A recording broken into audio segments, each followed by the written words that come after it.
Jadi tadi kelihatannya ada masalah ini ya, internetnya. Ini udah. Baik, saya ulangi. Jadi kalau di materi perkuliahan manajemen konstruksi, kalian mempelajari misalkan pada MK1 itu ada katakanlah fungsi-fungsi manajemen, lalu juga ada definisi manajemen secara umum ya, lalu ada definisi manajemen konstruksi, lalu nanti kalian juga mempelajari katakanlah eskalasi harga gitu. Artinya eskalasi harga biasanya kalau suatu perusahaan kontraktor dia sudah memenangkan proyek, lalu nilai proyeknya juga sudah ditetapkan, sudah disepakati, tapi nanti pada pelaksanaannya misalkan ada kenaikan harga, maka rumus eskalasi harga itu bisa dipakai ya, sepanjang klausal atau pasal mengenai eskalasi harga itu juga tercantum di dalam surat perjanjian gitu. Lalu nanti kalau di MK2 kalian mempelajari misalkan scheduling gitu ya, bagaimana membuat schedule sehingga nanti waktu pelaksanaan proyek itu sesuai dengan yang direncanakan. Atau nanti ada materi kuliah lain, misalkan kalian mempelajari mekanika tanah, itu kan kalian juga mempelajari misalkan daya dukung tanah dan lain sebagainya.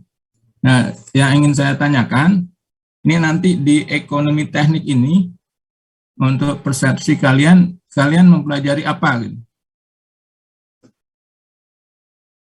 Bayangan kalian untuk materi ekonomi teknik gitu. Kalian nanti mempelajari apa? Silakan siapa yang mau jawab.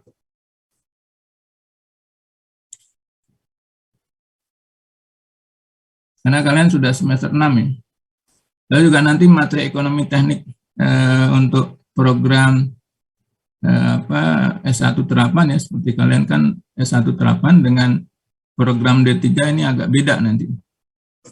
Nanti pembedanya itu misalkan ada yang namanya analisa inkremental. Jadi analisa inkremental itu pola analisa kelayakan suatu proyek dengan menggunakan modal yang berjenjang ya, istilahnya ada modal yang beda-beda, nanti dengan modal yang beda-beda itu mana yang terbaik gitu. Nah, tapi untuk materi ekonomi teknik secara umum itu apa sebetulnya yang kalian nanti pelajari? Silakan yang mau jawab.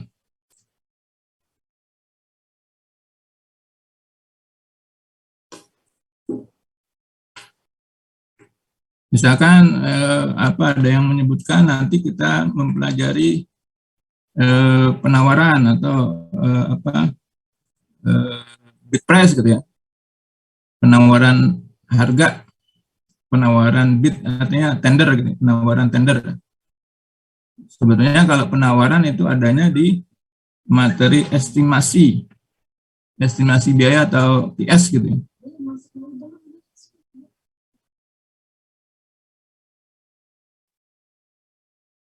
Jadi intinya saya coba jelaskan. Jadi materi ekonomi teknik ini paling tidak kalian mempelajari istilahnya perekonomian secara umum ya. Jadi kita mempelajari dulu materi-materi ekonomi. Karena apa? Karena segala sesuatunya, misalkan ilustrasi, kalian menjumpai proyek apartemen gitu. Misalkan kalau kita ambil contoh di Pondok Cina itu ada apartemen ya, ada rusunawa gitu ya. Itu juga sedang dibangun, belum selesai gitu ya. Mungkin pada saat sekarang bobot proyek di rusunawa Pondok Cina itu kurang lebih ya 70-an% misalkan ya, karena finishingnya belum selesai.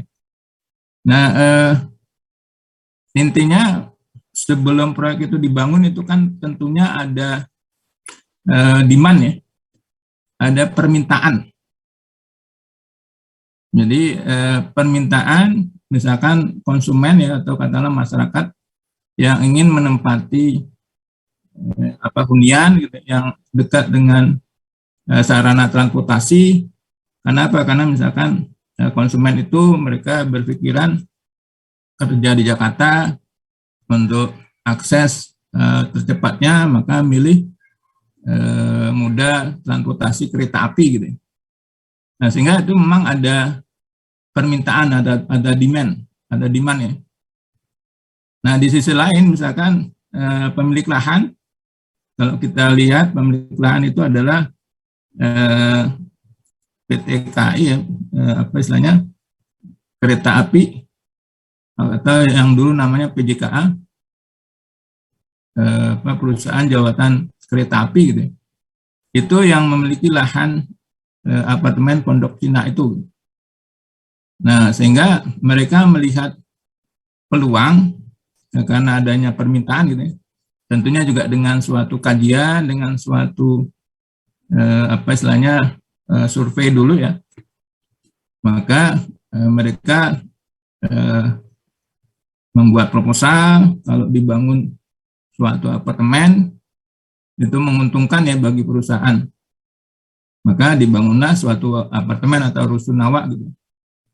Sama halnya dengan yang misalkan di Tanjung Barat. Itu juga sama, ada lahan PT kereta api gitu ya. Itu juga lahan sebagiannya dipakai untuk dibangun suatu apartemen ya, atau diistilahkan juga bisa saja rusunawa gitu. Jadi itu ada demand ya, ada permintaan. Sehingga di lain sisi juga ada supply, ada penawaran gitu. Sama misalkan hal-hal kasus yang lain, misalkan kita lihat suatu kawasan ya, katakanlah real estate atau kawasan perumahan yang tadinya lahannya misalkan masih hutan, masih semak belukar, tapi biasanya juga ada kawasan-kawasan misalkan di sekitar Jabodetabek gitu ya, itu dibangun perumahan gitu. Karena juga sama adanya permintaan, adanya demand, artinya ada konsumen yang memang membutuhkan gitu ya. Nah, di sisi lain juga ada supply, ada yang menyediakan gitu ya. Nah, sehingga intinya nanti di ekonomi teknik kita mempelajari teori-teori ekonominya dahulu gitu ya. Lalu sampai nanti ada pola-pola elastisitas, ada pola-pola biaya dan produksi. Nanti juga paling tidak gambaran kalau suatu perusahaan menginvestasikan modal ke suatu bisnis ya, ke suatu usaha tertentu, itu bagaimana break even point-nya, bagaimana titik impasnya gini. Paling enggak kita juga mempelajari istilahnya break even point ya, BEP. Jadi berapa misalkan kalau ilustrasi dia produksi suatu barang dengan harga jual tertentu, maka berapa break even, berapa titik impas barang itu harus dijual gitu. Nah, sehingga setelah mengetahui titik impas, perusahaan itu harusnya menjual di atas titik impas itu ya, supaya dia menguntungkan misalkan. Jadi itu sebetulnya materi-materi dasar di dalam ekonomi. Baru setelah itu nanti kita mempelajari yang konsep engineering ekonomiknya gitu, atau konsep ekonomi tekniknya. Kenapa? Karena biasanya di dalam ekonomi teknik ini kalau kita berbicara masalah proyek gitu, biasanya sebelum proyek itu dibangun, maka harus dinilai dahulu kelayakannya. Artinya kelayakan apakah proyek misalkan tadi ya ilustrasi apartemen dibangun gitu ya dengan kalkulasi modal yang besar, itu nanti kalkulasi cash flow-nya, artinya cash flow ini adalah aliran kas. Misalkan aliran kasnya itu misalkan uang dari misalkan konsumen dia mau beli apartemen dengan pola cicilan gitu ya. Nah, berarti cicilannya apakah dia per bulan, berarti nanti ini ada cash flow per bulan gitu ya. Intinya ada cash flow perusahaan, dia harus mengeluarkan modal sejumlah tertentu untuk bangun apartemen itu, tapi di sisi lain nanti juga ada pendapatan yang misalkan ada cash in, tadi ada cash out, modal yang dikeluarkan, ada cash in, pendapatan misalkan dari kumulatif cicilan para konsumen gitu ya. Nah, sehingga nanti dikalkulasikan sampai beberapa tahun ke depan, sampai misalkan 20 tahun, sampai 30 tahun, ini apakah proyek itu menguntungkan atau tidak. Sama di ilustrasi proyek jalan tol gitu ya. Misalkan di belakang laboratorium kita itu ada jalan tol Cijago gitu ya. Tapi yang ruas dari Kukusan ke Ciniriknya belum selesai, masih dibangun gitu. Nah, itu juga biasanya perusahaan yang diberikan konsensi untuk mengelola jalan tol itu sudah ada gitu ya. Karena biasanya dulu sebelum dibuka akses jalan tol itu, biasanya pemerintah dalam hal ini regulator dia juga istilahnya memberikan tender ya kepada perusahaan-perusahaan yang mau menginvestasikan jalan tol. Nah, sehingga memang nanti para investor jalan tol itu dia akan melakukan kajian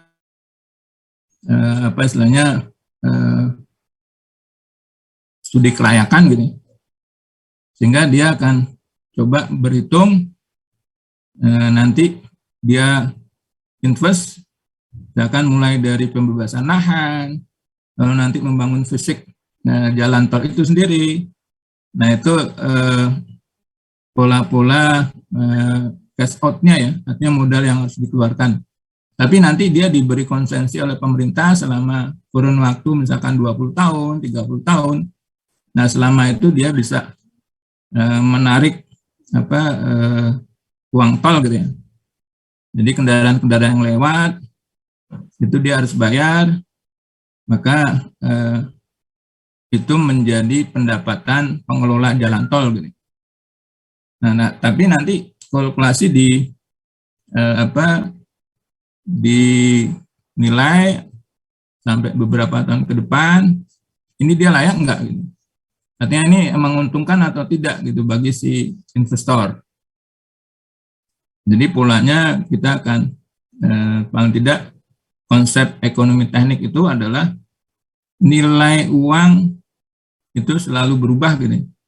Misalkan kalau ada perusahaan yang modal misalkan kita ambil contoh 500 juta gitu.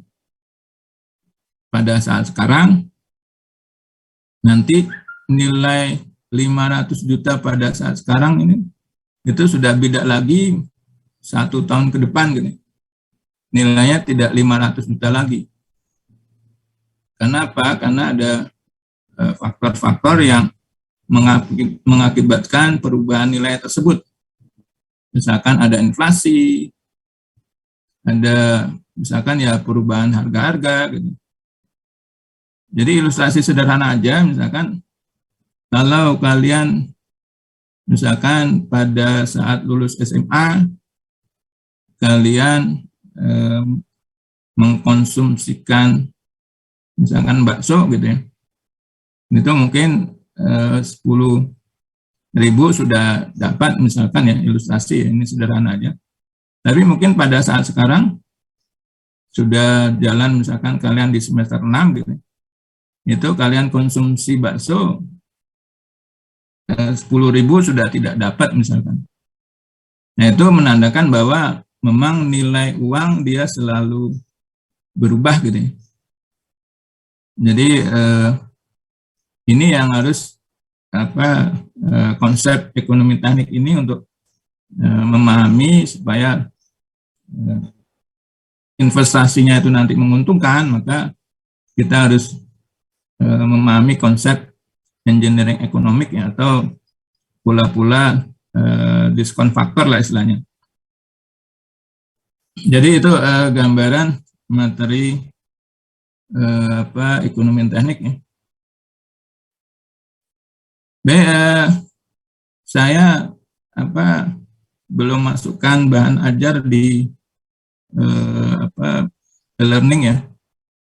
Biasanya nanti kalian buat grup WA, nanti bahan ajarnya itu saya share di grup WA itu. Jadi silakan nanti ketua kelas buat grup WA gitu ya. Nanti kalau memang ada seperti bahan ajar itu nanti saya share di sana, atau nanti kalau misalkan kalian mau menginfokan istilahnya sesuatu hal ya, misalkan mau pindah jam pelajaran gitu ya, itu juga silakan diinfokan di sana gitu ya. Tapi intinya sih kalau kalian kan hari Rabu ya, untuk materi ekonomi teknik, untuk saya tidak masalah ya untuk hari Rabu jam pertama sampai jam ketiga ini. Ketua kelasnya siapa di sini? Saya, Pak. Oh, baik, Andika ya. Iya, Pak. Baik, saya belum pernah ngajar di kelas kalian ya, berarti ya. Belum, Saya, Pak. ya artinya di kelas, sudah ngajar itu di kelas 2 TKG 1 ya. Jadi yang untuk materi MK1. Sekarang ya artinya masih di 2 TKG. Artinya sekarang mereka semester 4 ini. Baik, mungkin ada pertanyaan untuk ekonomi teknik.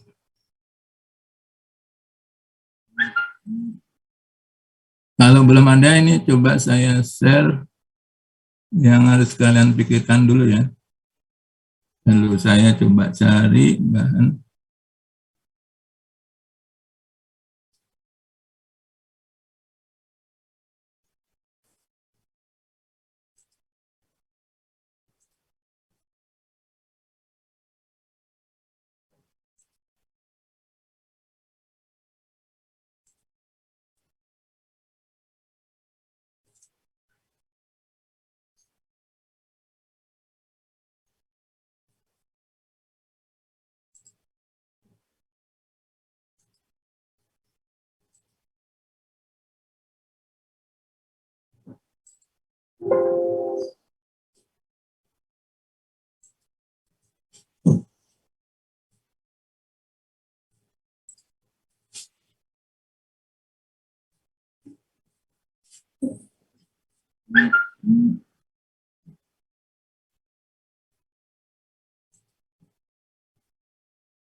Nah, jadi ini ada beberapa pertanyaan yang harus kalian pikirkan ya.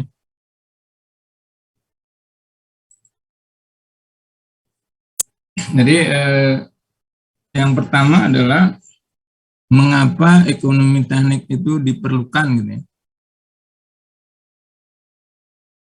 Jadi artinya kenapa materi kuliah ekonomi teknik ini memang diperlukan untuk mahasiswa-mahasiswa misalkan program studi teknik gitu ya.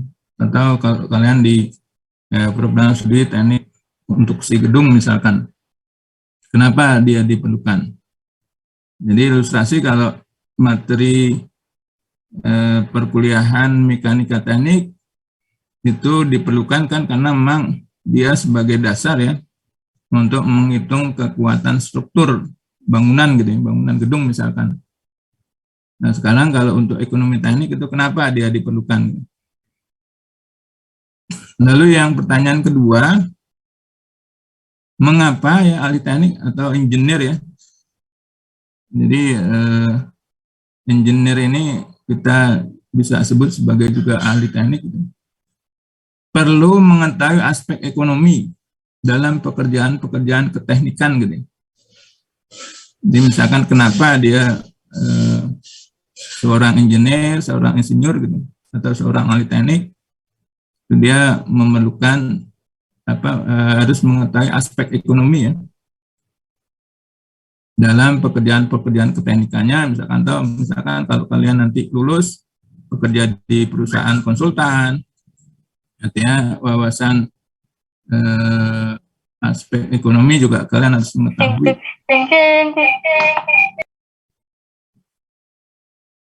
Atau kalau kalian bekerja di misalkan ada seorang ahli teknik mesin, misalkan bekerja di pabrik, juga dia harus paling tidak juga mengetahui aspek ekonomi ya. Itu kenapa dia harus mengetahui itu gitu ya. Lalu yang ketiga adalah mengapa sebuah proyek jalan misalkan ya, atau proyek jembatan, atau proyek perumahan misalkan ya, dan lain-lain itu dibangun. Jadi ilustrasi tadi kenapa apartemen, atau ada jalan tol, atau ada misalkan perumahan gitu. Itu kenapa dia dibangun gitu ya. Lalu itu yang ketiga, yang keempat, bagaimana memastikan bahwa investasi yang ditanamkan, jadi seolah kita mau menginvestasikan proyek perumahan ya, atau ilustrasi sederhana, seorang investor individu, dia mau menanamkan modalnya di ruko gitu ya, rumah toko.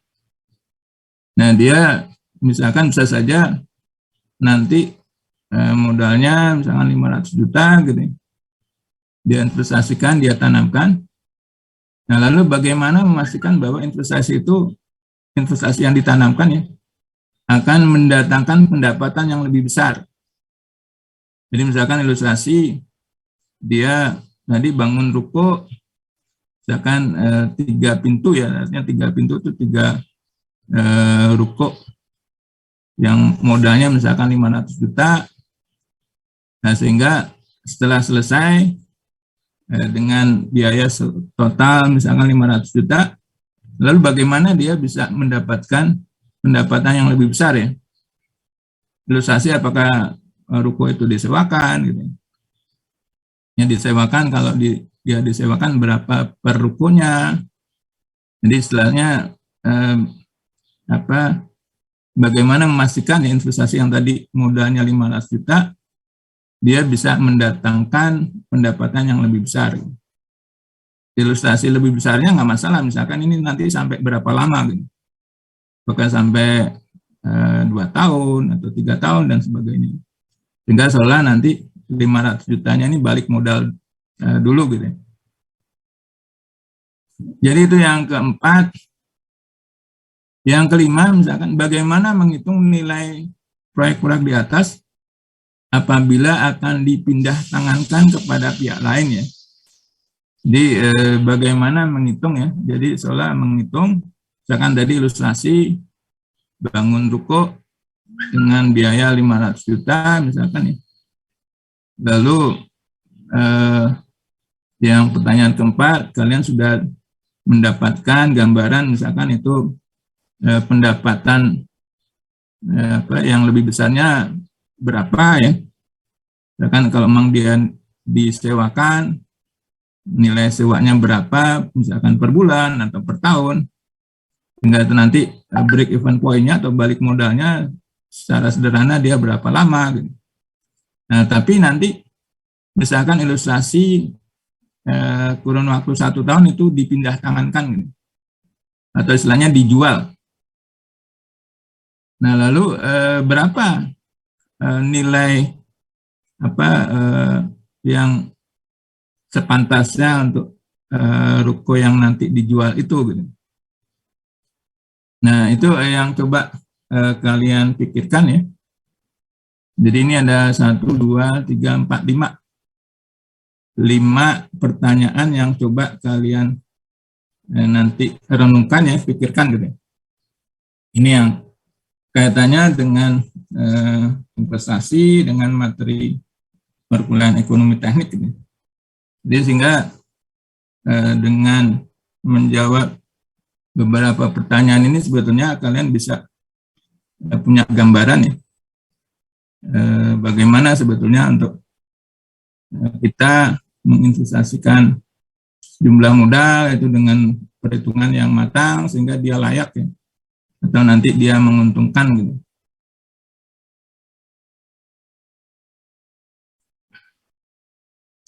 Jadi silakan di screenshot, atau kalau memang kalian nanti bikin grup ya, grup WA misalkan, nanti saya pertanyaan ini saya share gitu ya di grup WA.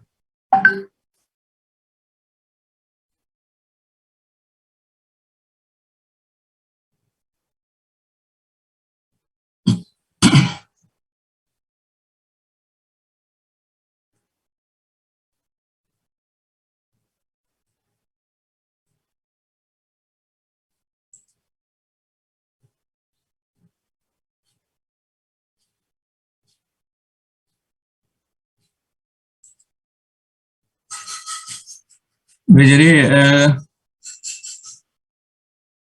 silakan ya kalau masih ada pertanyaan.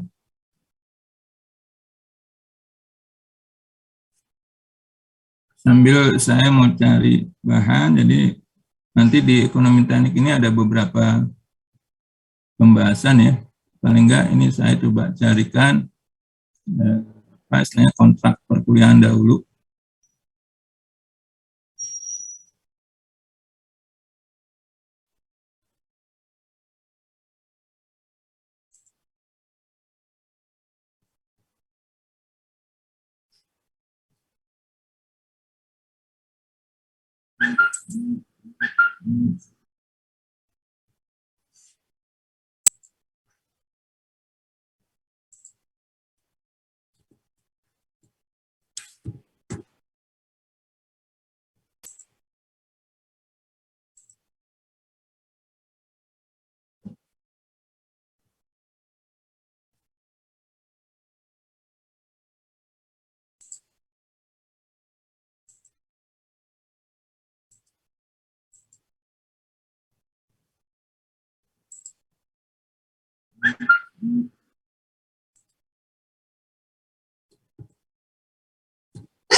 Jadi ini kontrak perkuliahan untuk mahasiswa D4 ya. Ini sebenarnya tidak hanya D4 Tidak hanya D4 teknik konstruksi gedung, tetapi juga D4 PJJ atau D4 jalan tol. Jadi kode mata kuliah biasanya tergantung dari prodinya, masing-masing prodi dia punya kode mata kuliah sendiri. Lalu SKS-nya 2 ya. Nah biasanya nanti untuk dosen mata kuliah ekonomi teknik ini tidak hanya saya, mungkin juga ada Pak Iwan, ada beberapa dosen lagi. Jadi paling tidak nanti di mata ekonomi teknik ini kalian mampu memahami ya, karena nanti tentang konsep matematika uang dan analisa ekonomi suatu investasi ya, dengan harapan agar nantinya mampu menjelaskan teori-teori yang berkaitan dengan analisa ekonomi suatu investasi, karena biasanya pola-pola untuk yang prodi jalan tol ini juga core mata kuliah ekonomi teknik ini juga dipakai untuk mengambil topik tugas akhir ya. Kenapa? Karena biasanya untuk jalan tol itu banyak proyek-proyek misalkan jasa marga yang kelayakannya sudah ada, lalu karena karena hal tertentu misalkan proyeknya bergeser, yang harusnya sudah selesai misalkan belum selesai, maka kelayakan itu mesti dihitung ulang gitu. Makanya banyak topik-topik proyek akhir atau tugas akhir mahasiswa D4 jalan tol, mereka mengkaji ya, mengkaji kelayakan proyek jalan tol ruas tertentu gitu ya.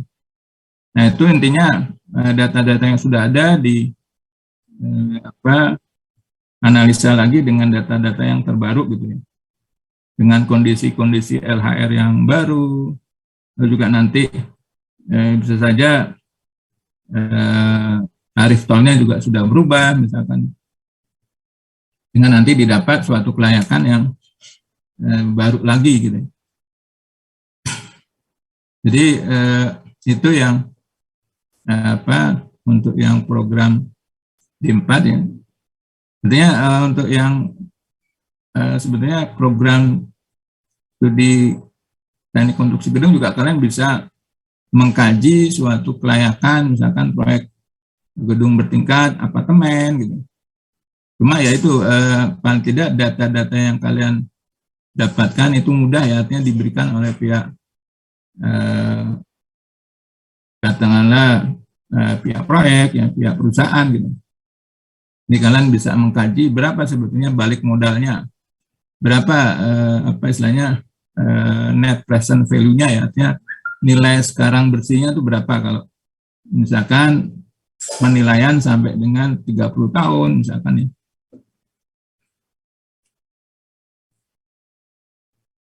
Jadi artinya kalian mempelajari materi ekonomi teknik itu nanti intinya untuk memahami dan bisa menjelaskan ya, dan mengaplikasikan, menerapkan perhitungan-perhitungan ekonomi teknik dalam perancangan proyek konstruksi ya.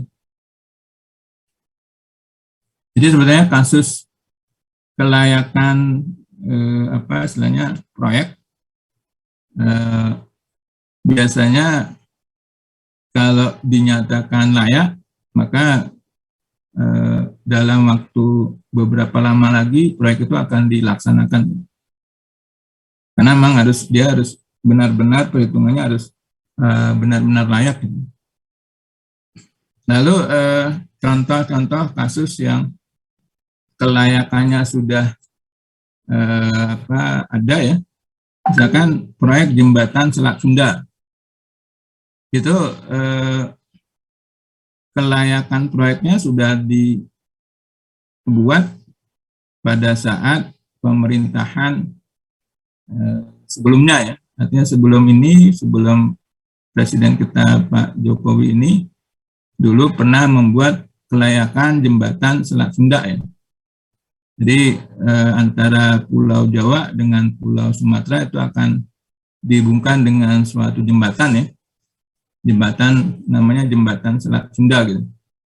Sama halnya dengan misalkan yang di Jawa Timur sana ya, ada jembatan Suramadu gitu.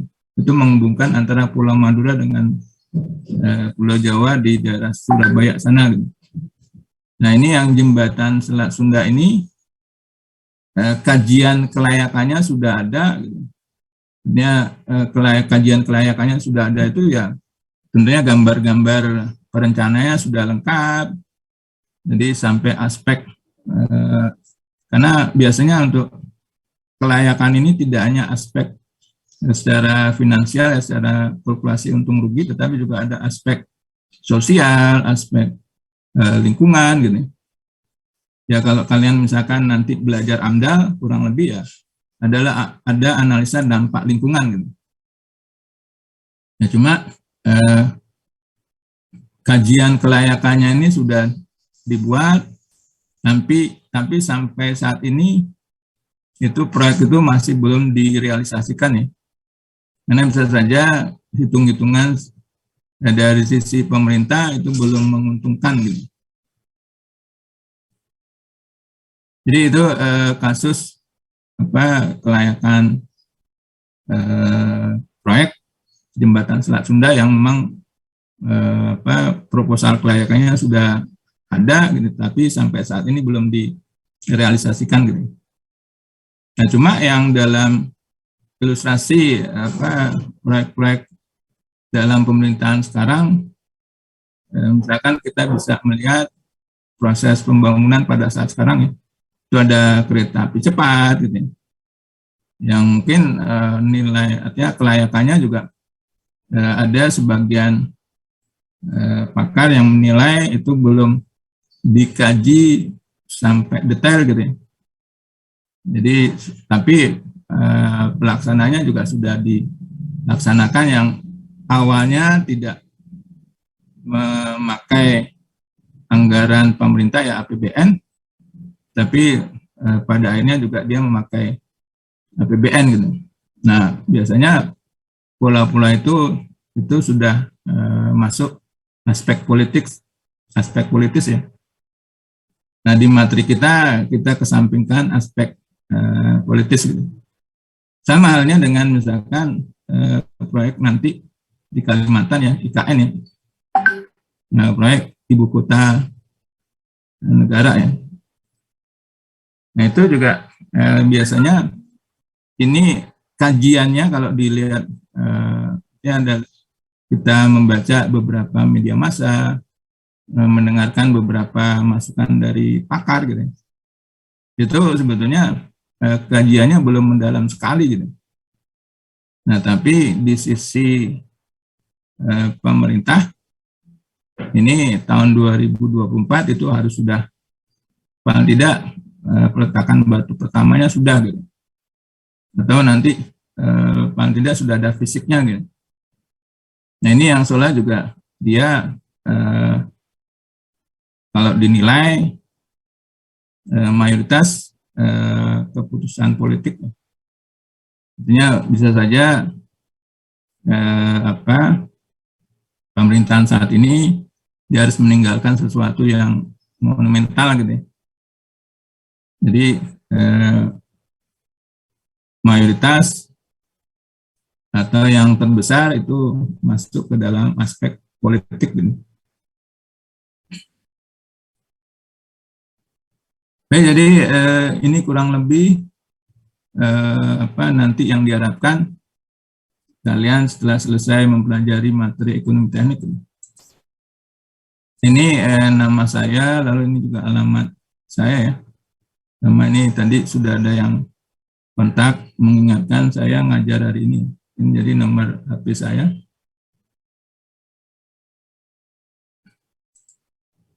Lalu ini materi perkuliahan yang nanti kita bahas. Yang pertama adalah dasar-dasar pengertian ekonomi ya. Jadi paling tidak kalian memahami dasar-dasar pengertian ekonomi. Misalkan tadi apa itu supply, apa itu demand, nanti apa itu teori ekonomi. Jadi biasanya di dalam ekonomi kita ada ekonomi mikro, ada ekonomi makro. Biasanya yang katakanlah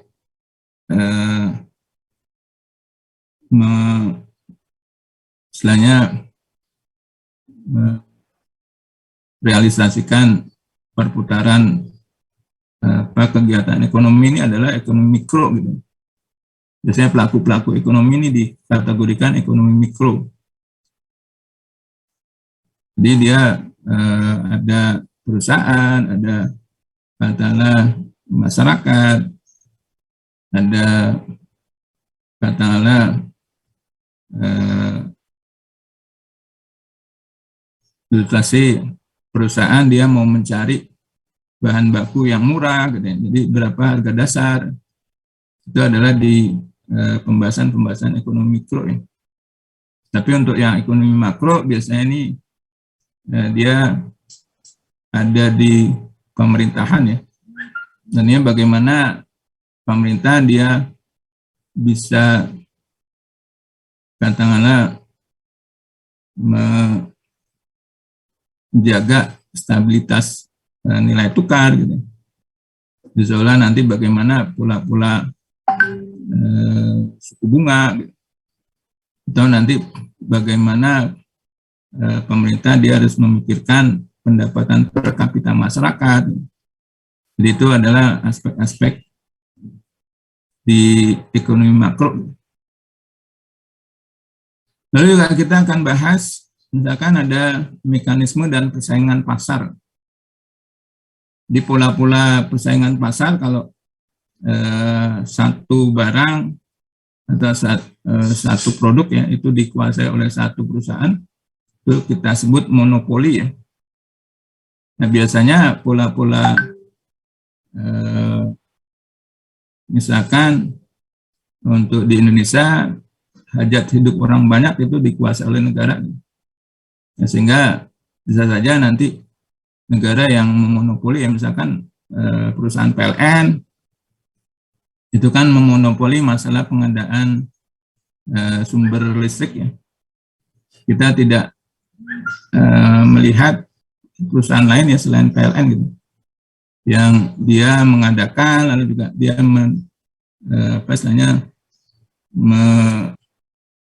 supply ya, artinya menyediakan memasok kebutuhan-kebutuhan akan listrik rumah tangga, akan listrik perusahaan gitu.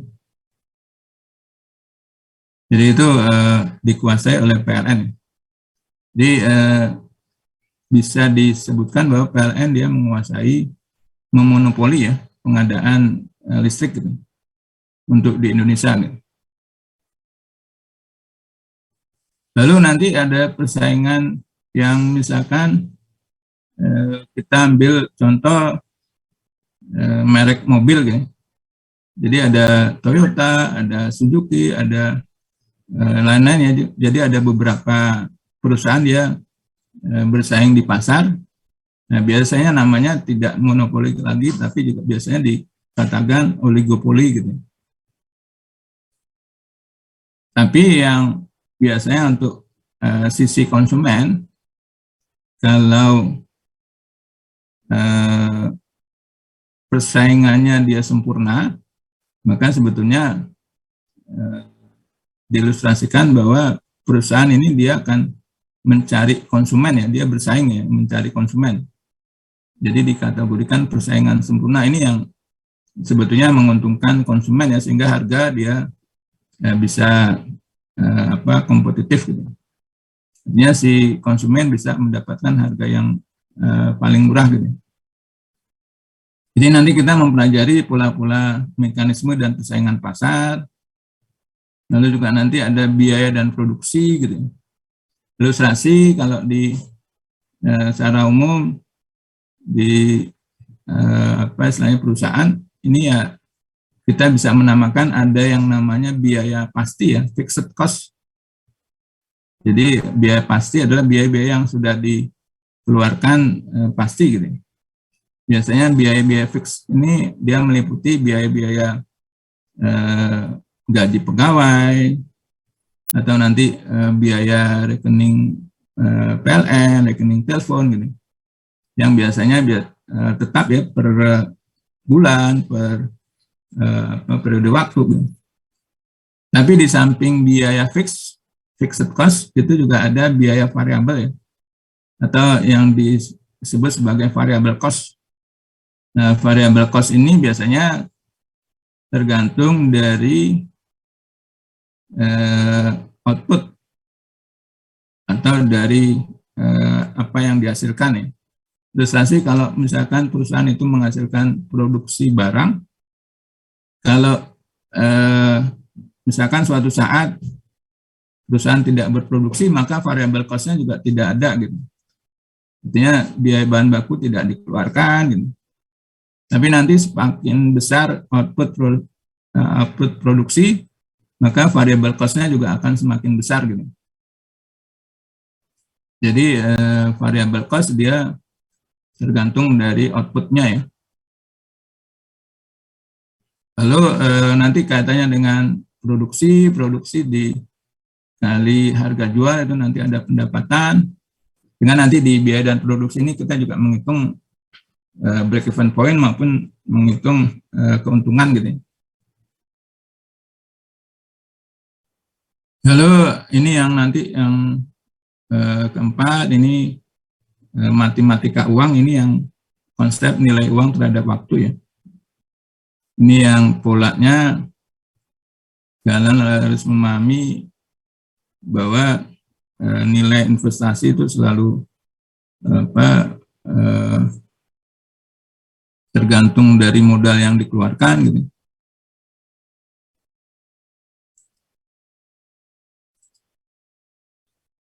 Sehingga nanti untuk kalkulasi perusahaan yang sudah menginvestasikan itu dia layak, kalkulasinya dia menguntungkan, itu ya harus dinilai dengan kalkulasi nilai uang itu.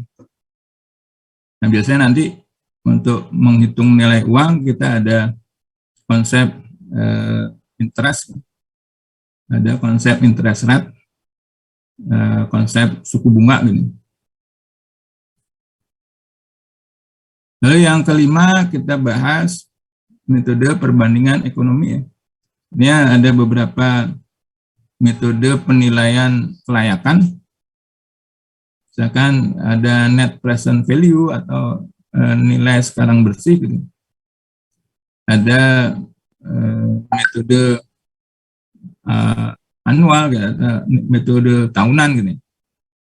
Ada metode benefit cost ratio, atau perbandingan antara benefit manfaat dengan biaya ya, cost gitu.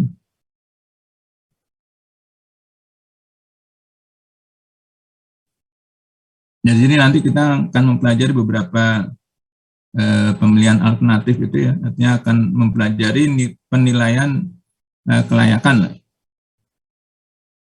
Lalu yang keenam ini kita pelajari penyusutan atau depresiasi ya. Jadi istilah penyusutan atau depresiasi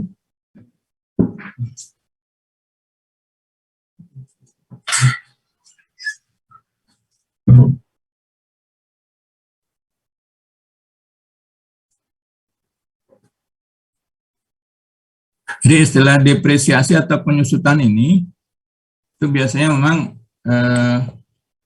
setiap aset, setiap barang itu dia punya penyusutan, artinya punya nilai ya. Nah, biasanya nanti nilainya akan menyusut, akan berkurang. Ilustrasi misalkan kalau kalian beli kendaraan roda 2 motor gitu. Misalkan kalian beli baru itu harganya 20 juta ilustrasi.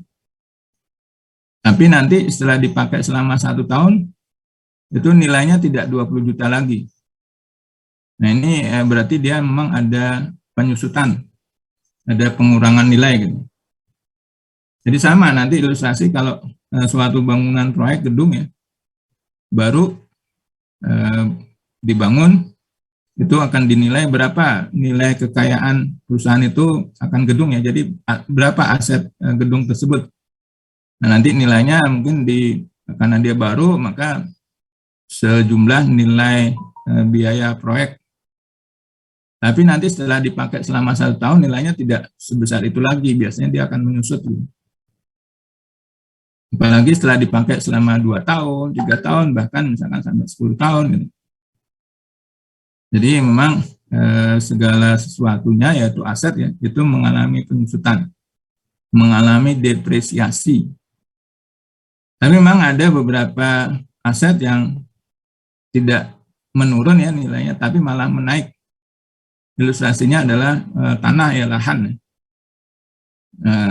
Karena apa? Karena tanah itu nilainya tidak makin turun, tapi malah makin naik. Ya.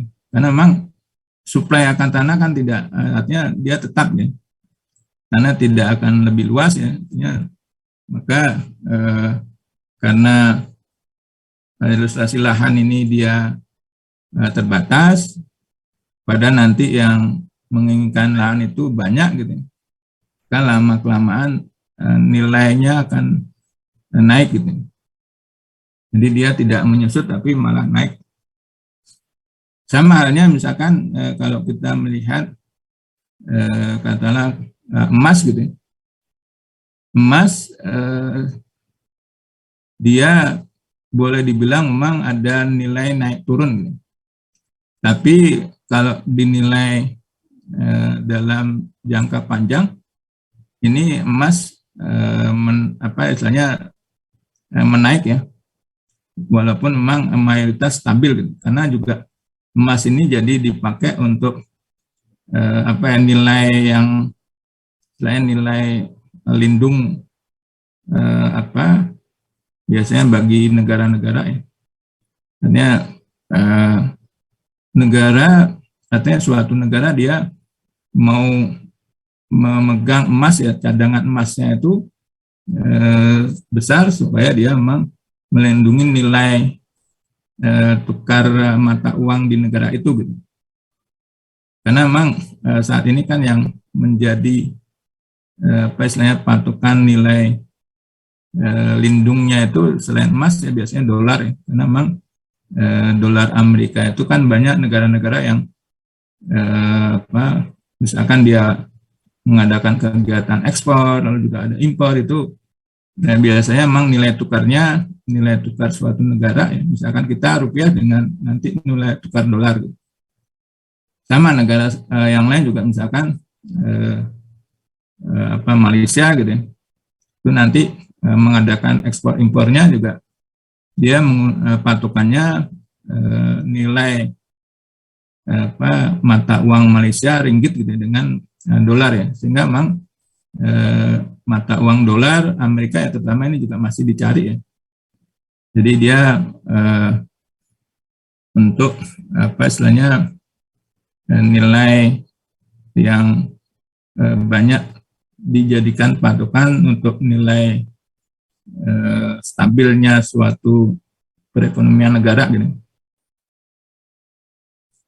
Nah, apalagi misalkan pada saat sekarang ini pola-pola kejadian global yang misalkan perang antara Rusia dengan Ukraina itu menyebabkan nilai emasnya, nilai tukar emas itu dia naik gitu. Ini kalau kalian dengar pada saat ini ya, minggu-minggu ini nilai emas merupakan nilai yang tertinggi ya dalam kurun waktu terakhir gitu. Ini ya karena ada tadi ya kejadian peperangan. Sehingga kalau suatu negara mau menggunakan emas sebagai katakanlah cadangan devisanya, maka dia juga harus mengeluarkan mata uang negara itu lebih besar gitu. Ini yang ada kendala-kendala itu ya.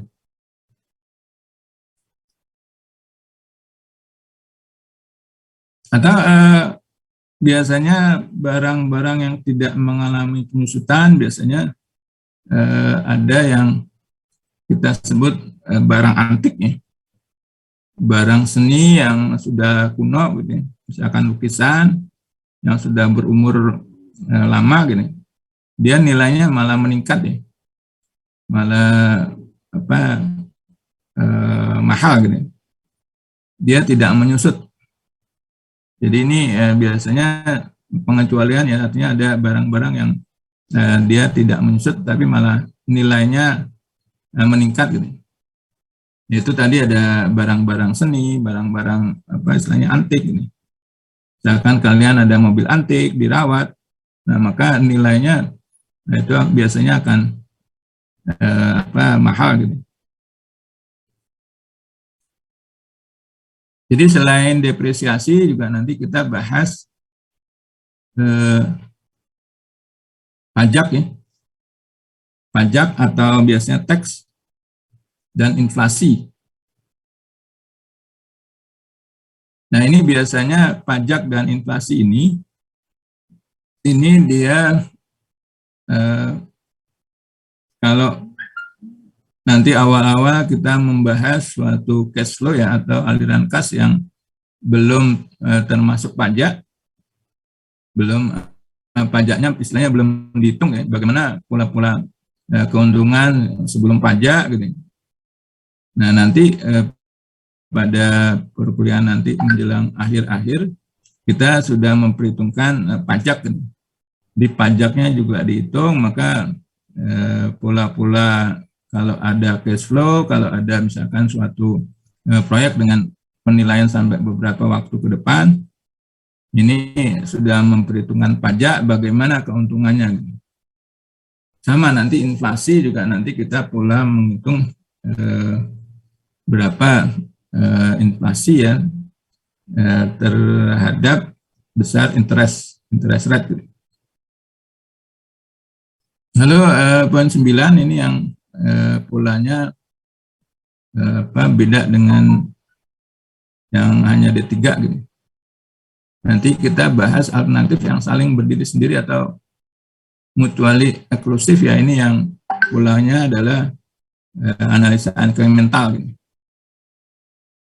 Jadi analisa inkremental kita membandingkan beberapa proyek dengan nilai investasi proyek yang beda-beda, mana yang paling menguntungkan gitu.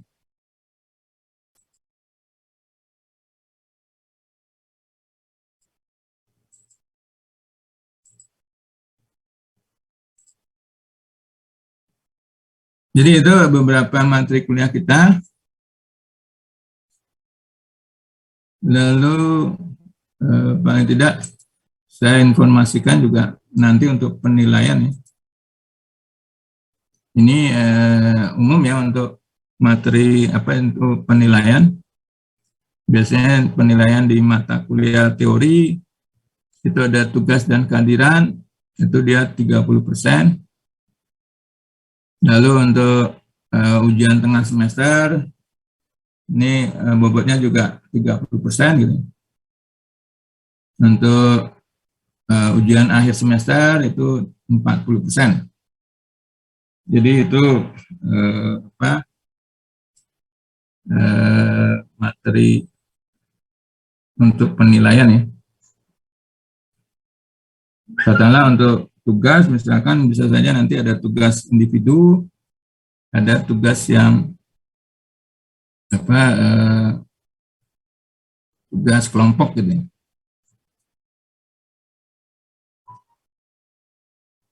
Jadi itu gambaran kontrak perkuliahan kita ya untuk materi ekonomi teknik.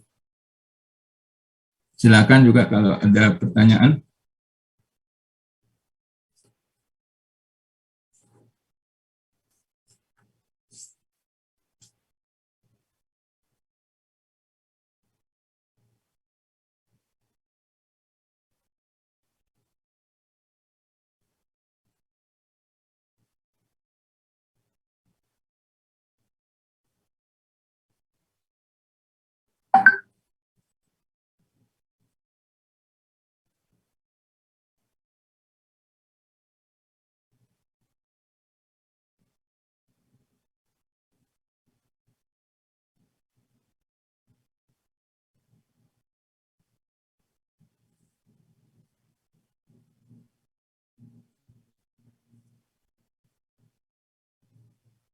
Jadi kalau tidak ada pertanyaan ini coba saya jelaskan materi bab 1 ya.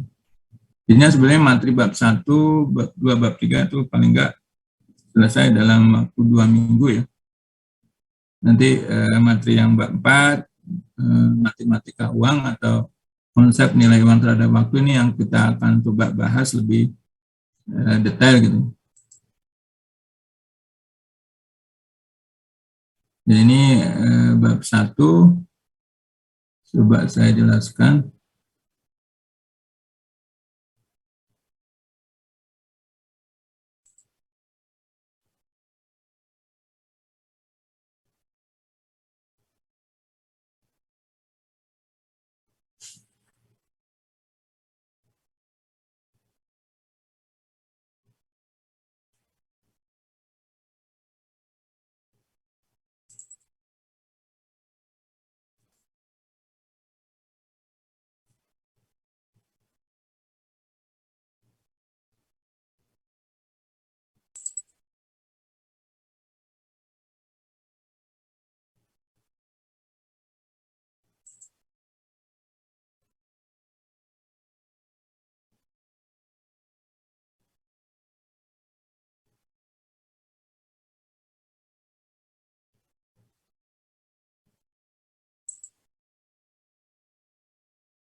Nah, jadi kita coba bahas bab 1 ya, dasar-dasar pengertian ekonomi gitu. Ini memang masuk teori ekonomi ya.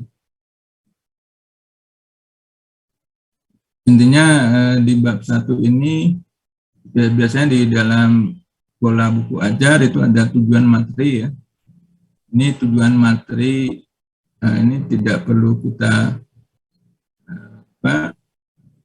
bahas karena ini nanti tujuannya misalkan kalian setelah mempelajari materi bab ini dia mengerti, misalkan memahami ya.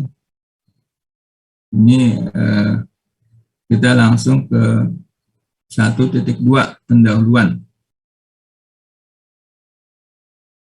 Jadi kalau kita melihat di dalam kehidupan sehari-hari ya, biasanya di masyarakat itu ini juga menurut katakanlah ahli ekonomi gitu. Ini di masyarakat kita di karena kehidupan masyarakat gitu, itu dikelompokkan ada 3 kegiatan gitu. Nah, kalau kita mengkaji, melihat ya kehidupan masyarakat, biasanya katakanlah menurut para ahli ekonomi ini ada 3 kegiatan pokok di dalam masyarakat, yaitu yang pertama adalah kegiatan produksi, lalu yang kedua kegiatan konsumsi, yang ketiga adalah kegiatan pertukaran gitu. Ini baik masyarakat pada saat sekarang maupun masyarakat pada zaman dahulu ya, artinya zaman dulu itu juga 3 kegiatan ini juga sudah ada gitu. Terus saja kalau kita menilai zaman dulu, istilahnya zaman kuno gitu ya, misalkan di mana masyarakat atau individu dia mau mencari sumber makanan itu kan tidak bekerja ya, karena mungkin kegiatan pekerjaannya belum sekompleks saat ini ya.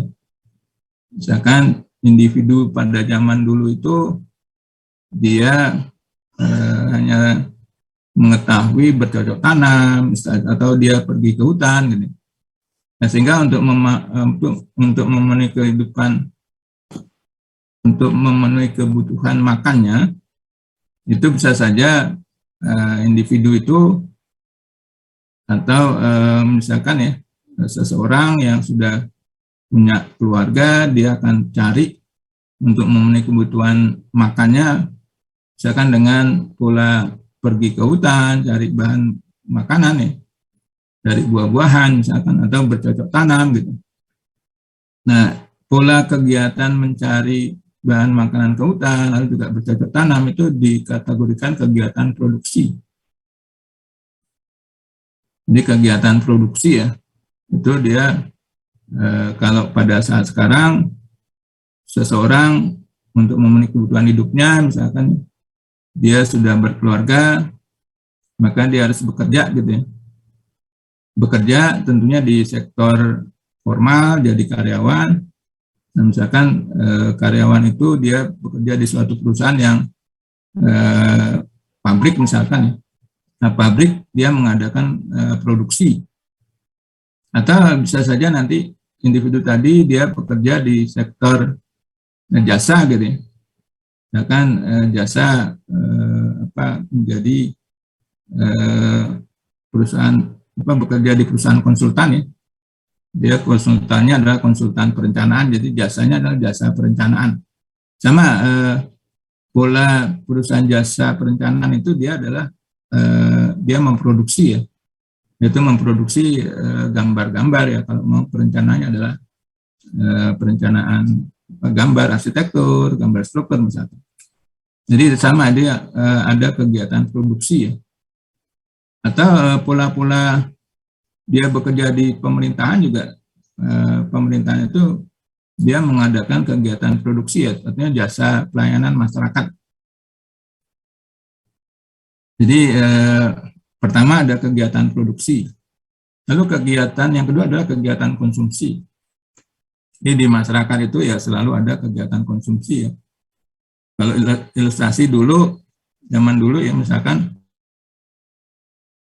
mencari bahan makanan di hutan, lalu juga bercocok tanam, maka hasil dari produksi mencari ke hutan itu untuk dikonsumsikan sendiri ya.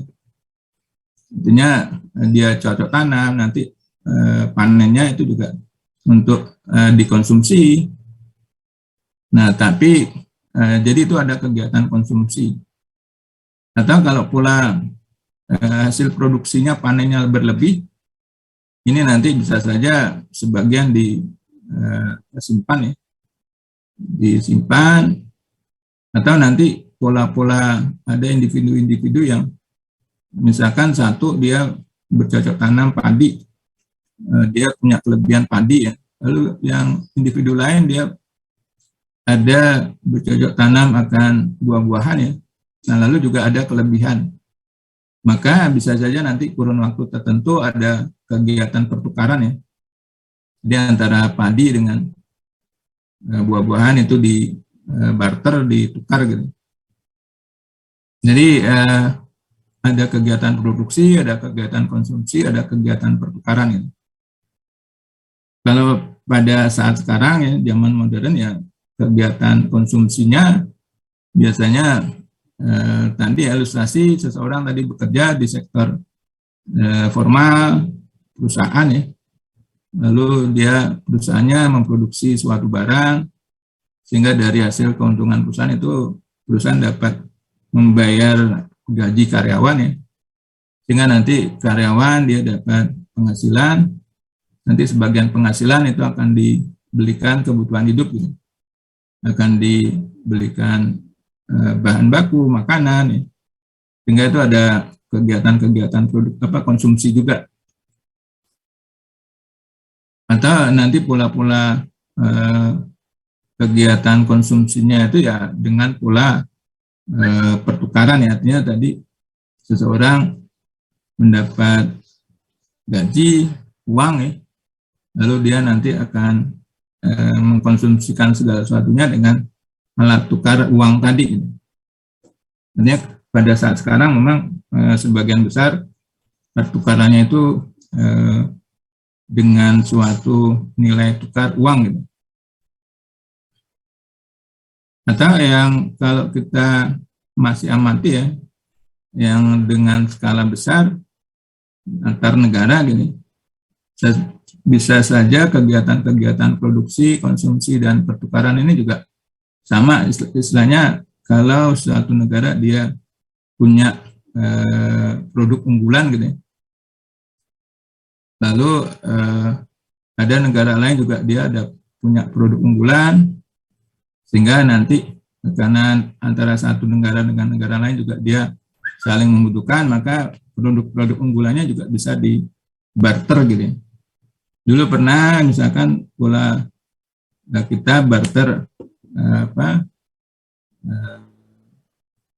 pesawat produksi dulu IPTN gitu ya, Nurtanio dengan hasil-hasil pertanian suatu negara gitu.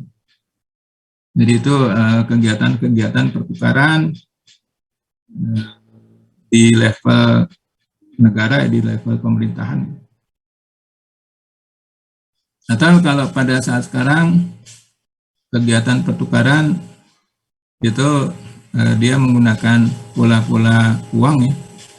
Bisa saja nanti semakin modernnya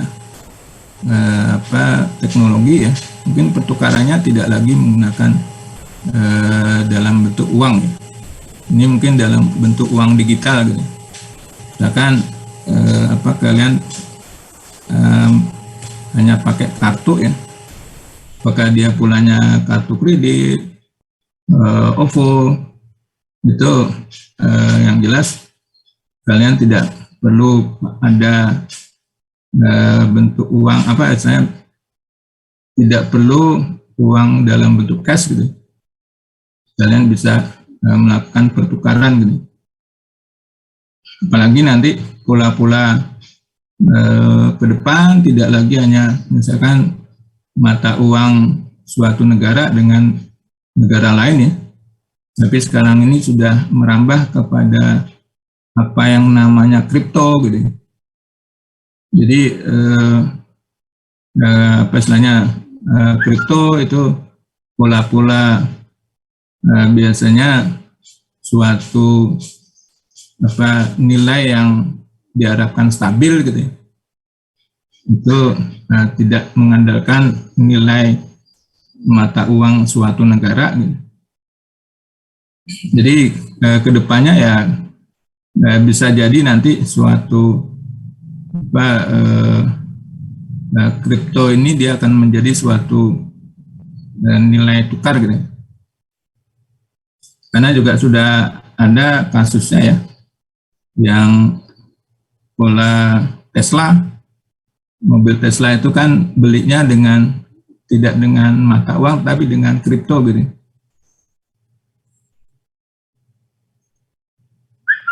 Jadi ini selalu ada ya 3 kegiatan pokok ini di dalam masyarakat: kegiatan produksi, kegiatan konsumsi, kegiatan pertukaran.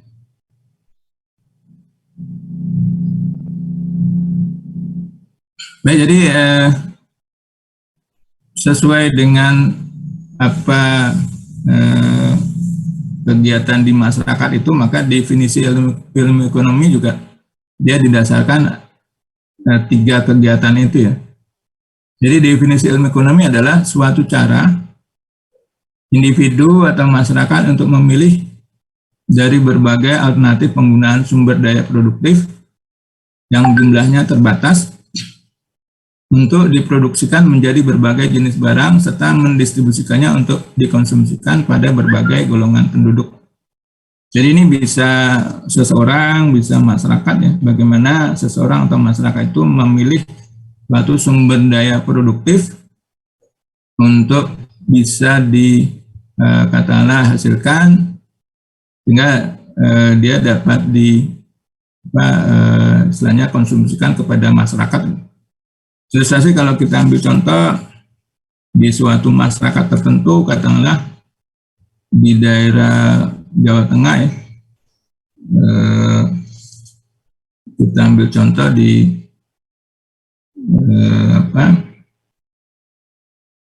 di daerah Jawa Tengah, dia banyak masyarakatnya yang punya keterampilan membuat sesuatu barang dari bahan kayu ya. Misalkan kayu jati atau kayu yang nanti dibentuk menjadi berbagai keterampilan mebeler ya. Bisa ada kursi, ada lemari dan sebagainya. Itu nanti mereka kebanyakan masyarakat itu misalkan memproduksi benda-benda furniture tadi ya. Itu lalu setelah jadi di display di depan, nanti ada masyarakat yang tertarik, dia akan beli gitu. Atau nanti sampai berkembang, artinya keterampilan membuat furniture itu sampai didistribusikan ke Jakarta, ke daerah-daerah lain ya. Sehingga juga masyarakat Jakarta banyak membeli furniture yang dari keterampilan bahan kayu jati ya. Nah itu kita bisa melihat bahwa di masyarakat itu memang dia memilih sumber daya produktifnya adalah berupa kayu, misalkan kayu jati ya. Lalu dibuat bahan istilahnya dibuat suatu kerajinan furniture, nanti diproduksi, bisa saja bentuknya apa, jumlahnya terbatas, tapi nanti kalau kita kumpulkan dari individu satu dengan individu lain juga dia nanti besar gitu ya. Sehingga itu bisa menjadi diproduksikan menjadi berbagai kerajinan furniture tadi ya, selain ada lemari, ada kursi dan sebagainya. Nanti didistribusikan, gitu, dikonsumsikan kepada berbagai golongan penduduk. Artinya didistribusikannya ini bisa sampai ke daerah Jakarta, sampai daerah-daerah misalkan pulau di luar Pulau Jawa, gitu. Karena katakanlah kerajinan furniture yang dari kayu jati ini sudah terkenal gitu ya. Banyak kuat, dia disukai oleh misalkan masyarakat gitu. Jadi itu kita bisa melihat kegiatan ekonomi, artinya definisi ekonomi itu bagaimana suatu individu atau masyarakat dia memilih berbagai penggunaan sumber daya produktif ya, yang jumlahnya terbatas.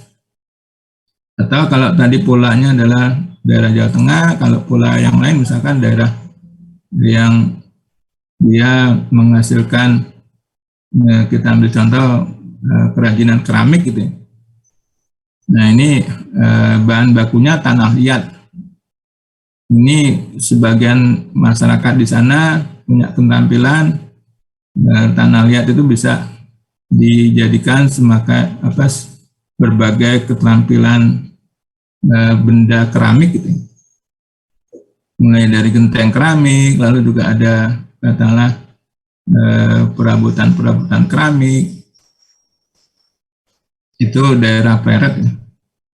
Sehingga masyarakat sana dia menggunakan sumber daya adalah tanah liat gitu, yang jumlahnya terbatas, lalu dia produksi menjadi berbagai barang-barang keramik misalkan ya, lalu dia didistribusikan gitu untuk dikonsumsikan kepada berbagai golongan masyarakat. Sama kalau kita lihat level tadi, katakanlah level negara, pemerintah ya. Nah, pemerintah dia menggunakan sumber daya produktifnya berupa misalkan listrik ya, PLN. Nanti dia katakanlah PLN itu akan katakanlah ada menara-menara untuk menyimpan energi dan sebagainya ya. Itu lalu energi itu dihasilkan dari misalkan pembangkit ya. Ada pembangkit tenaga nuklir juga gitu. Ada PLTA, pembangkit tenaga air ya, untuk dijadikan nanti listrik. Intinya kalau di level negara mereka akan mengelola sumber daya produktifnya itu untuk sama didistribusikan ya ke berbagai golongan masyarakat. Jadi biasanya kalau untuk hajat hidup orang banyak sesuai dengan undang-undang dasar kita itu dikuasai oleh negara gitu. Jadi tidak hanya PLN, misalkan kalau kita lihat juga dulu ada telekomunikasi ya, Telkom gitu. Itu dikuasai oleh perusahaan telekomunikasi, tapi karena kebijakannya sudah berubah, jadi ada beberapa perusahaan yang bisa masuk ya untuk mengadakan pelayanan telekomunikasi ya. Jadi pada saat sekarang ini tidak hanya Telkom, tapi ada perusahaan-perusahaan lain yang misalkan Telkomsel dan lain sebagainya ya. Tapi kalau kita lihat misalkan ada hajat hidup untuk masyarakat banyak, misalkan air juga ya. Air masih dikuasai oleh pemerintah, misalkan mulai dari Pemda, pemerintah daerah ya. Dia untuk kebutuhan air bersih di suatu daerah, maka dikelola oleh PDAM daerah tersebut gitu ya.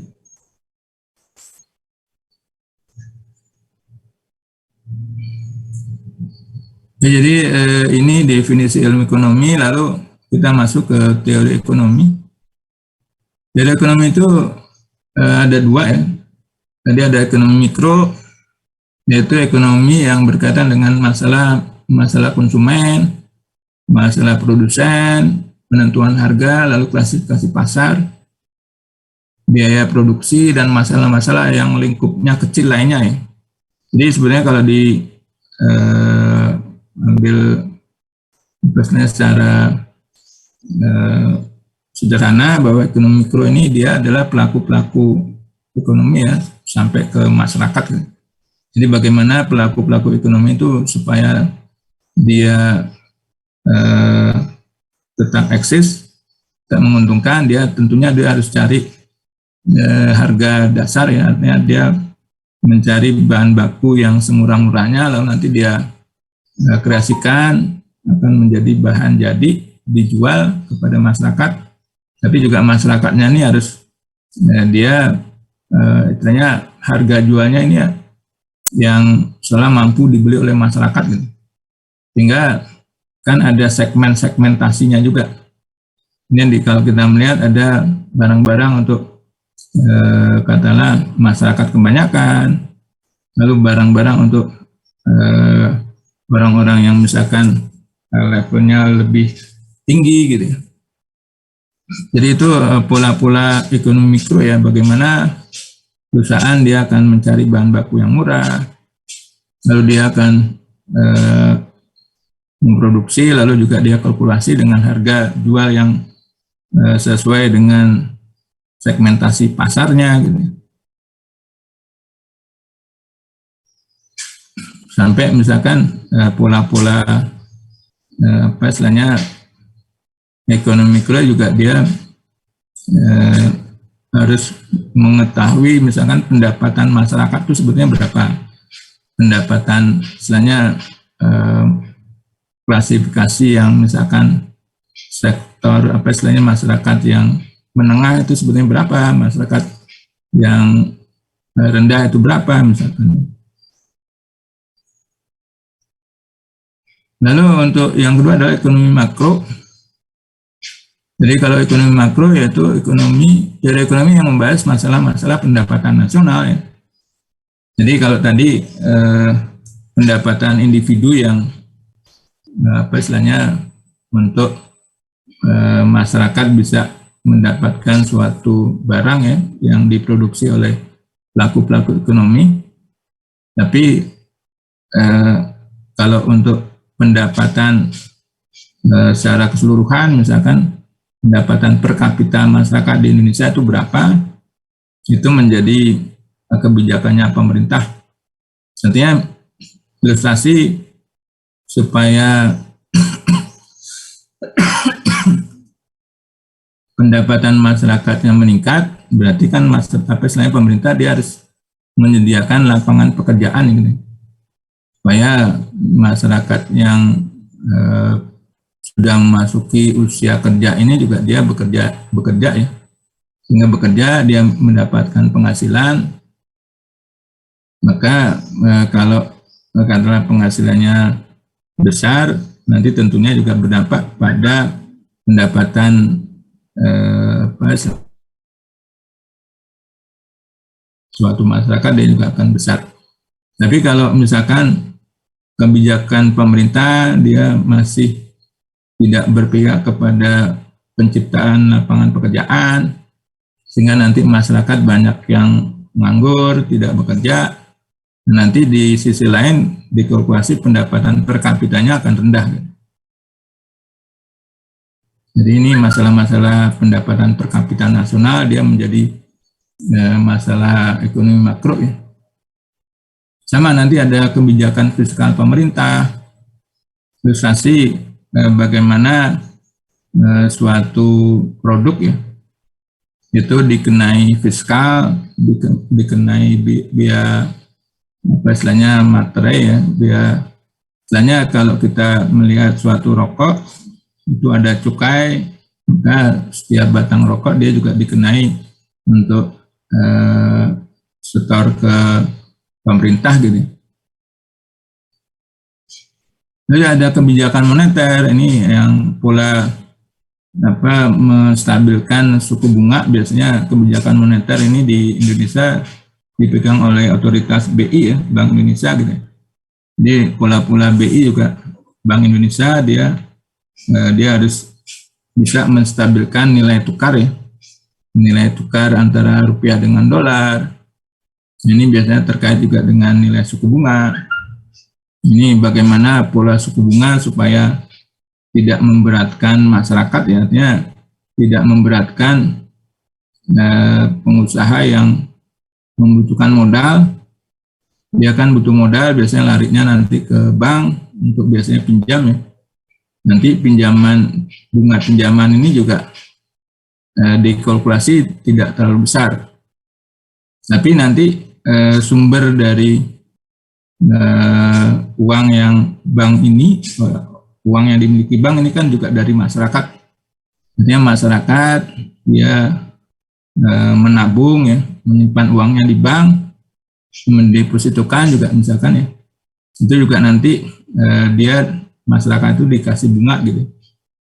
Nah cuma biasanya antara bunga pinjaman dengan bunga simpanan itu beda. Cuma intinya ada nilai tengah suku bunga gitu. Ini yang harus dibuat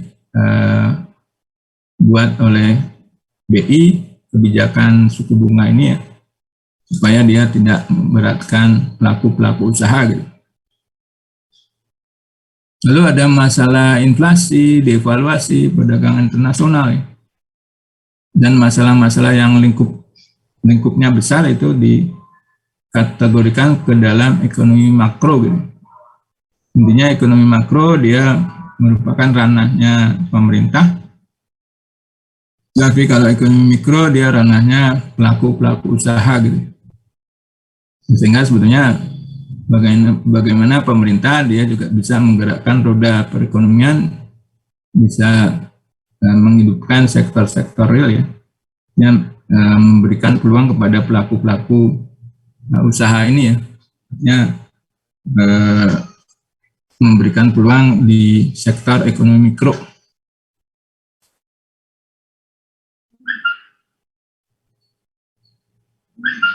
Lalu ini menurut para ahli ada beberapa faktor yang bisa menimbulkan kegiatan ekonomi.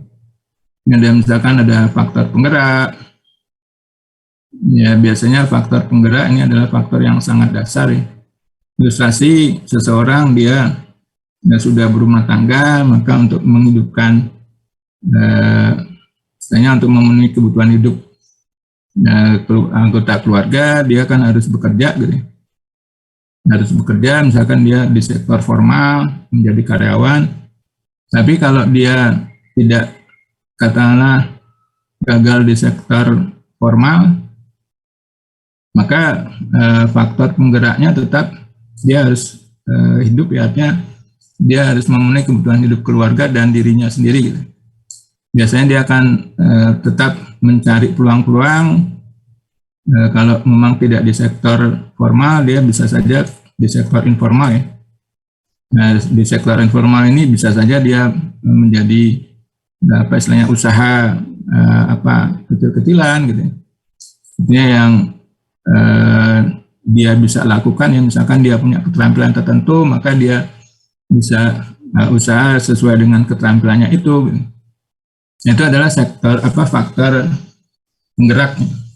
Jadi bisa saja pengusaha-pengusaha ini memang karena adanya faktor penggerak ini ya, dia misalkan pola-pola sekarang kan ada pola-pola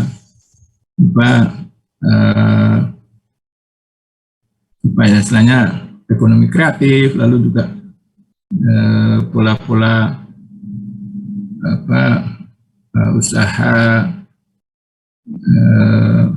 digital gitu. Ini yang pola-polanya ya dia menjadi faktor penggerak ya.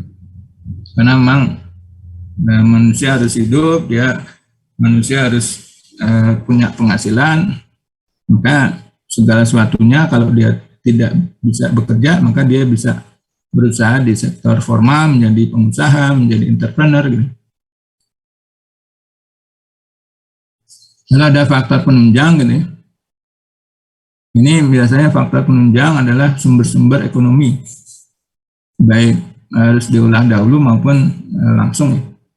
Misalkan tadi pula ada tanah liat dijadikan keterampilan keramik gitu ya. Atau yang pola-pola BBM ini biasanya di level negara, pemerintah ya. Pemerintah menguasai sumber alam, Pertamina ya, minyak gitu ya, misalkan ya. Kalau dulu pemerintah Indonesia juga menghasilkan BBM sehingga masuk ke dalam organisasi OPEC gitu, penghasil minyak gitu. Tapi pada saat sekarang cadangan minyak Indonesia semakin berkurang sehingga produksinya berkurang ya. Kita banyak impor dari minyak-minyak negara-negara Arab. Jadi ada sumber daya alam, ada emas, ada misalkan ini perusahaan Antam, dia mengelola pertambangan ya. Dia tidak hanya emas, sebetulnya batu bara juga. Lalu sumber ekonomi berupa manusia yang tadi misalkan ada keterampilan, ada keahlian ya. Misalkan seseorang dia ahlinya sebagai sebagai dokter misalkan ya. Maka dia buka praktek jasa layanan kesehatan, buka praktek ya. Itu juga sudah merupakan sumber ekonomi ya yang berupa keahlian manusia. Lalu juga sumber ekonomi buatan manusia, misalkan ada gedung-gedung, dia misalnya berusaha di kantor yang gedungnya tadi buatan manusia gitu. Atau ada jalan-jalan, kendaraan dan sebagainya, itu adalah sumber ekonomi yang buatan manusia gitu. Lalu ada satu hal lagi yang bisa mengakibatkan timbulnya kegiatan ekonomi adalah faktor teknologi ya.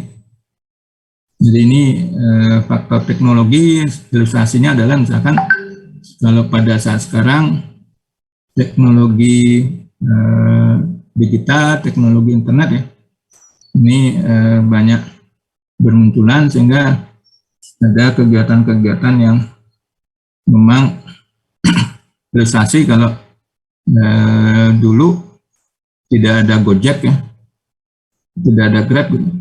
Yang ada hanya yang ojek pangkalan itu, tapi karena adanya aplikasi berbasis teknologi, maka muncullah layanan Gojek, Grab dan lain sebagainya ya. Sampai misalkan ada taksi juga. Kalau dulu misalkan taksi yang konvensional dia kita sebut misalkan perusahaan Bluebird gitu ya. Nah, tapi pada saat sekarang karena adanya faktor teknologi, maka seseorang juga sudah bisa memberikan layanan semacam taksi ya, tapi dia istilahnya kendaraannya itu milik dia sendiri gitu. Malah pada saat boomingnya taksi online itu, maka pendapatan taksi yang bluebird itu dia berkurang gitu. Kalau dia tidak banting setir, artinya dia tidak mengadakan taksi online juga, maka bisa saja pendapatannya akan tergerus. Maka bluebird juga pada saat sekarang juga dia beralih kepada layanan taksi online juga. Jadi ini beberapa faktor ya yang mengakibatkan munculnya kegiatan ekonomi. Lalu biasanya untuk masalah bagaimana pola-pola kegiatan ekonomi itu bisa muncul, itu ada 3 masalah biasanya. Ada what, ada how, dan ada for whom. Intinya kalau seseorang ingin membuat kegiatan, artinya kegiatan usaha, maka dia harus berpikiran sebetulnya apa yang akan, barang-barang apa yang akan diusahakan ya, atau jasa apa yang akan dihasilkan gitu. Jadi masalah pertama yaitu what. Dia harus melakukan kajian, harus melakukan survei ya. Baru nanti setelah what-nya ini, misalkan saya mau usaha di buka developer ya, buka jasa developer pengadaan perumahan gitu ya, walaupun kecil-kecilan gitu. Maka nanti yang muncul selanjutnya adalah bagaimana ya, how barang-barang tersebut dihasilkan ya. Tentunya misalkan tadi seseorang itu dia misalkan mau bergerak di sektor developer kecil-kecilan, jadi ada klaster-klaster kecil itu, maka bisa saja dia coba cari lahan-lahan yang memang kosong ya.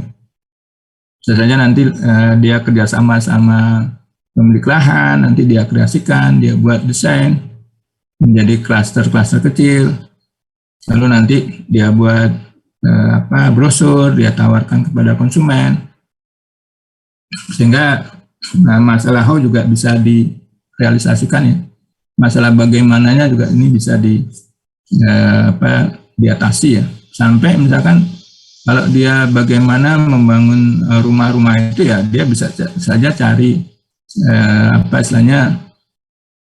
tukang ini. Kalau memang dia tidak berlatar belakang teknik, baik teknik sipil maupun teknik arsitektur ya, dia bisa saja pertama ya, untuk menghasilkan rumah yang diinginkan banyak konsumen, dia bisa mencari-cari desain gitu. Sekarang ini banyak desain-desain yang ilustrasi-ilustrasi yang baiknya banyak di internet gitu. Kalau dia sudah dapat, dia bisa kembangkan sendiri atau dia bisa cari istilahnya arsitek lain ya. Tentunya ini kalkulasinya juga akan membutuhkan biaya lagi gitu. Baru nanti yang ketiga adalah for whom, untuk siapa ya, berarti untuk masyarakat yang membutuhkannya. Jadi ini ada ketiga masalah ini. Biasanya kalau seseorang dia mau berusaha, dia tentunya akan tadi ya, pertama apa yang akan diusahakannya dulu ya, baik barang maupun jasa.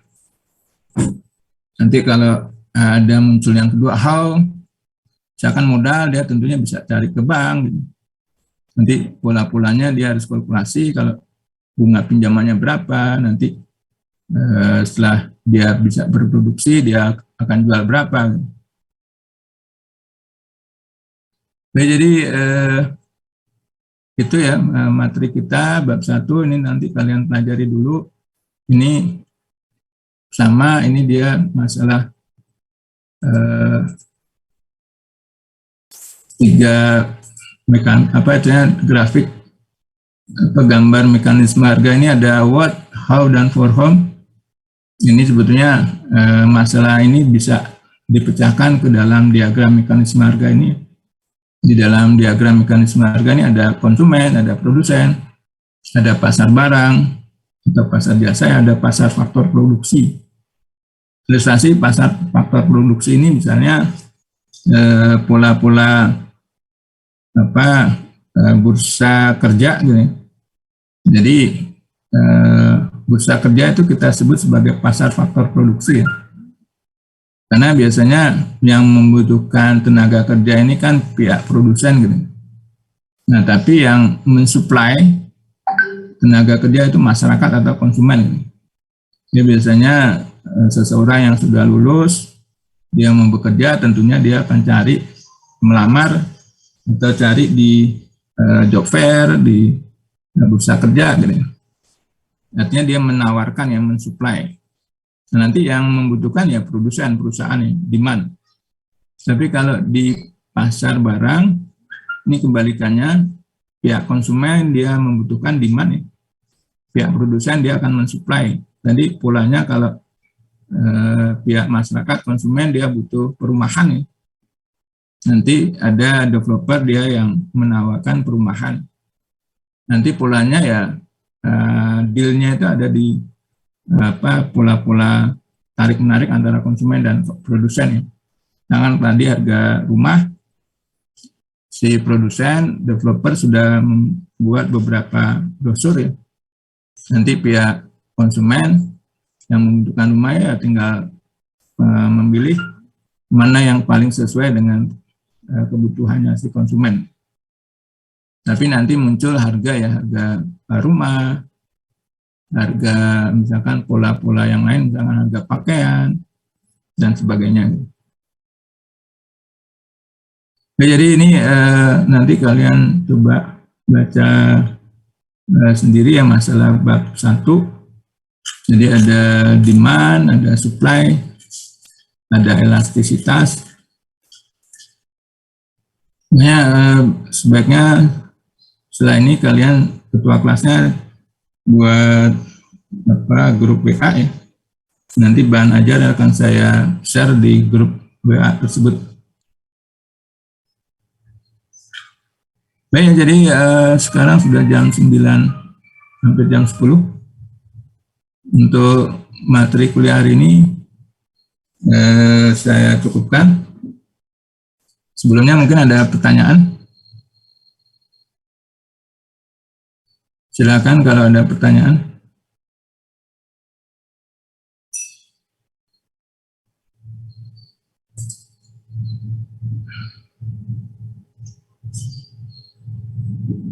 Paling tidak kalian coba pikirkan beberapa pertanyaan yang tadi di awal ya. Itu untuk silakan cari istilahnya jawabannya bisa cari di istilahnya internet, cari di mana dengan pola-pola coba mengamati gitu. Mengkalkulasi juga, intinya di awal-awal itu coba kalian pikirkan dulu.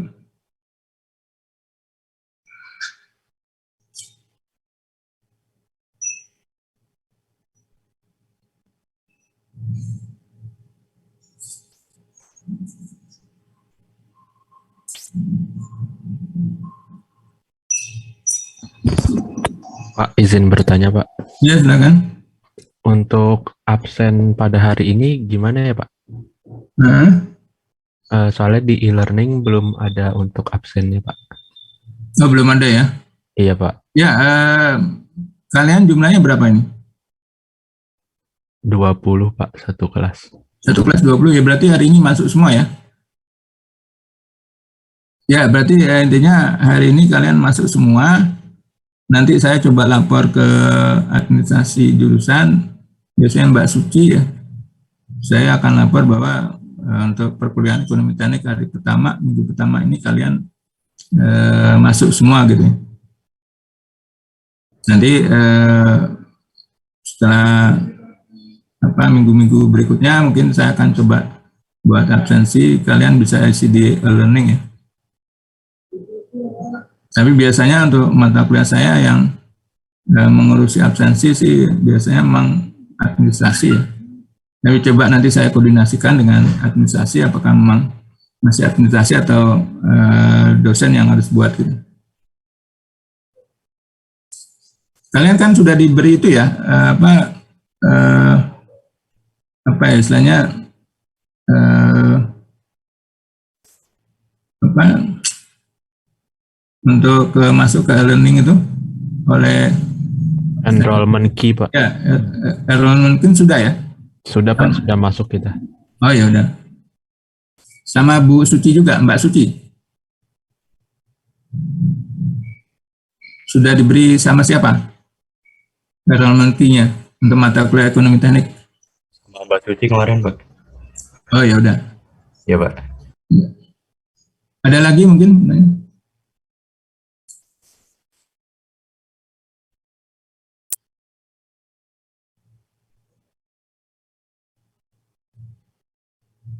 Jadi sebaiknya nanti ketua kelasnya coba buat grup ya, grup WA. Ya, Pak. Baik, jadi kalau tidak ada hari ini kita cukupkan. Ini saya beri catatan bahwa kalian hari ini masuk semua ya. Ya, Pak. Ya. Baik, jadi saya ucapkan terima kasih kalian sudah hadir untuk materi kuliah selanjutnya. Berarti kita Rabu depan ya, jamnya sama. Karena di semester kalian ini kalian tidak ada bengkel ya, tidak ada bengkel, tidak ada workshop. Jadi memang nanti untuk apa istilahnya materi perkuliahan ekonomi teknik ini tidak terpotong ya, tidak terpotong perkuliahan bengkel maupun lab. Baik, terima kasih ya. Saya ucapkan wabillahi taufiq wal hidayah. Wassalamualaikum warahmatullahi wabarakatuh. Waalaikumsalam. Waalaikumsalam. Terima Terima kasih, Pak. Ya, sama-sama. Saya izin live ya. Pak.